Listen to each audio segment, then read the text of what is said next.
Tous les jours dès 16h, Historiquement Vôtre vous raconte l'histoire sans se la raconter. Elle nous raconte des histoires qu'on attend toujours avec impatience. C'est Clémentine Portier-Kaltenbach. Et ce qu'on attend aussi, ce sont les vacances. Alors on part avec vous, Clémentine, dans l'histoire pour découvrir que les vacances, c'est pas un sujet de tout repos. Oui, mais enfin, auparavant, je m'interroge sur mon envie de partir avec vous en vacances. Je pense que tous les deux, vous devez pas être très, très cool, très facile à vivre en vacances. Je ne vois pas tellement passer des vacances roots telles que je les passe moi. Roots ? Vous êtes roots ? Ouais, moi j'aime bien les galères en vacances. Je pense que les meilleurs souvenirs de vacances sont les galères monumentales. Avec Stéphane, on aime les services all included. Qu'est-ce que je fais là ? Ouais. Bon alors, sachez, chers messieurs, chers amis, que le mot vacances apparaît au XVIIe siècle. Et il désigne à la fois, évidemment, le temps de loisirs accordé aux écoliers, mais aussi la période de vacances des tribunaux, ce qu'on appelle les vacances judiciaires. Et d'ailleurs, ce mot même de vacances est assez contradictoire parce que c'est un mot qui vient du latin vacare, vacances, qui signifie littéralement être vide. Qui a donné le mot vacances, ne rien faire en gros. Mais vacare a aussi donné le mot vaquer. Vaquer à ses occupations, c'est travailler, c'est s'occuper. C'est paradoxal. Oui, c'est exactement ce que je viens de dire, cher monsieur. Alors, dans la Grèce antique... Je répète. C'est parce qu'on vient de m'apporter le quiz. Je peux vous dire que c'est un très très beau quiz qui arrive. L'agressivité, quelque chose. Oui, mais ensuite, j'en ai pas envie de partir en vacances avec elle. Oui, parce que non, mais je sais bien que vous allez encore me priver de mes points au quiz et tout. J'en ai marre. Là, vous le méritez.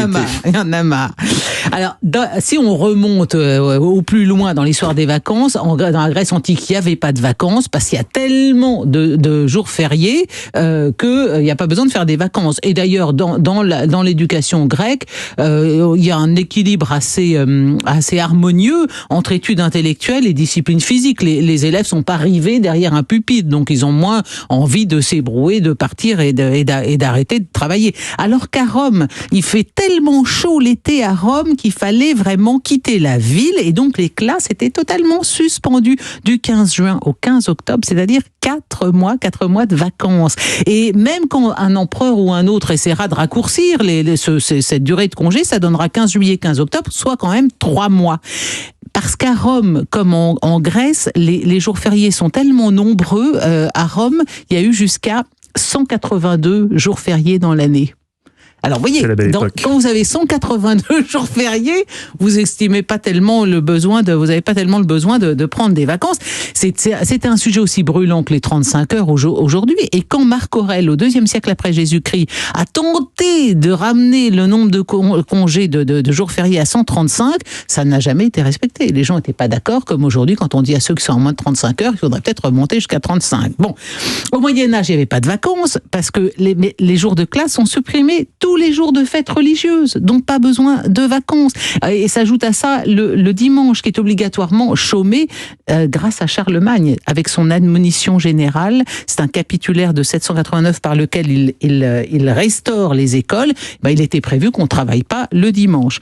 Les collèges et les universités ont pris l'habitude de laisser quelques vacances à leurs écoliers et étudiants. Au 13e et 14e, on choisissait le 20 juin. Pourquoi le 20 juin, comme date de début de vacances ? Le solstice d'été ? Non, parce que c'était la Saint-Pierre. Or, Saint-Pierre introduit les âmes au paradis. Il porte les clés du paradis. Ces clés libèrent, ces clés ouvrent les champs. On appelle ça...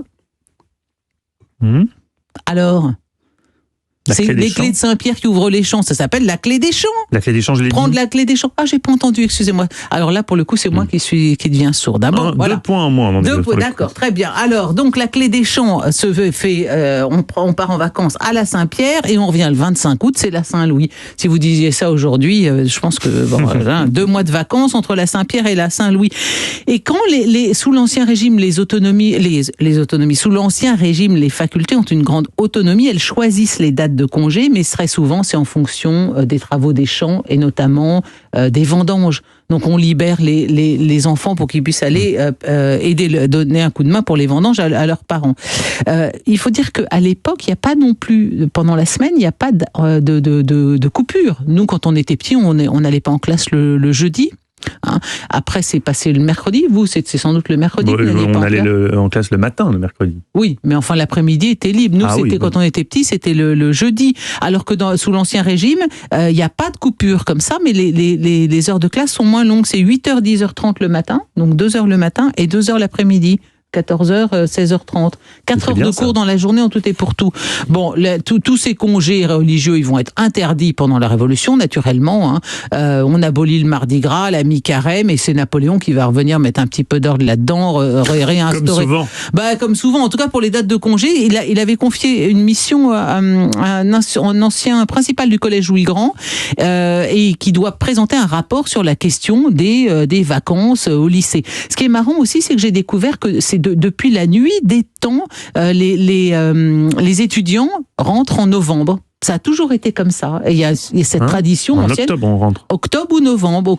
Première semaine de novembre, ça a été pendant longtemps. Ah oui, c'est fin octobre, Moi, dans début les écoles novembre. que j'ai fréquentées, on rentrait en octobre. Ah d'accord, mais vous étiez en Suisse. Donc ça devait être un petit peu matinée de calviniste, tout ça. En tout cas, la seule classe sociale à avoir toujours eu droit à des vacances depuis l'Antiquité, c'est les gens de justice, les magistrats, tous ceux qui travaillent avec eux. Depuis l'an 389 de notre ère, l'empereur romain Théodose a promulgué une loi autorisant les magistrats à suspendre leurs audiences. Et pourquoi ? Parce qu'il considérait qu'on jugeait mal quand on avait trop chaud. Donc ils sont les seuls à avoir toujours eu des vacances. Merci Clémentine pour ces vacances que vous nous offrez.